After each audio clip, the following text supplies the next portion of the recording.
Hello, this is the weekly review for October 19th to October 23rd in Human Geography and Early World History. Our four-class focus, we wrapped up effective communication as our executive functioning skill and had an exit ticket, and then we began our work on integrity or academic honesty. We continue with Unit 2, the ancient period to 600 BCE. The learning goal we focused on was to be able to describe the changes in subsistence practices, migration patterns, and technology during the Paleolithic era. Some of the changes included the shift toward farming. Migration included across the continent of Africa, where early man began, and into other continents. And they developed tools using stone, wood, bone, and ultimately began practicing metallurgy. We had an essay workshop.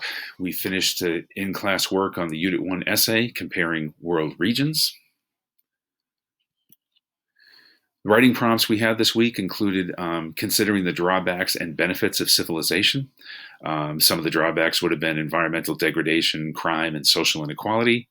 Benefits of civilization would have included safety, predictability, and resource abundance. We also had a writing prompt about the change in gender roles. You had read an article, and then there was a writing prompt that went along with it. Basically, the focus of the reading was that there was equality during the Paleolithic era because the jobs that men and women both performed were equally important. And then gender speciality and inequality began to emerge during the Neolithic era as people began to settle in one region. And the men's role and work became to be perceived as more important than the women's role and work within those cultures. We talked about the Neolithic Revolution, explaining the causes and effects of the Neolithic Revolution. We explained the development and diffusion of Neolithic communities. There was a surplus of food due to the beginning practice of agriculture. Their tools were more effective, and the Neolithic settlements were best known or based on this specialization of labor, where people, because they weren't necessarily focusing on the creation of their food, they ended up performing other tasks and jobs within communities and cultures that basically traded off for getting the food that was in great supply. Homework for Monday. Trace the transition from shifting cultivation to sedentary agriculture and the emergence of complex urban civilization. Read the article and create questions to meet the goal and foster class discussion about that article.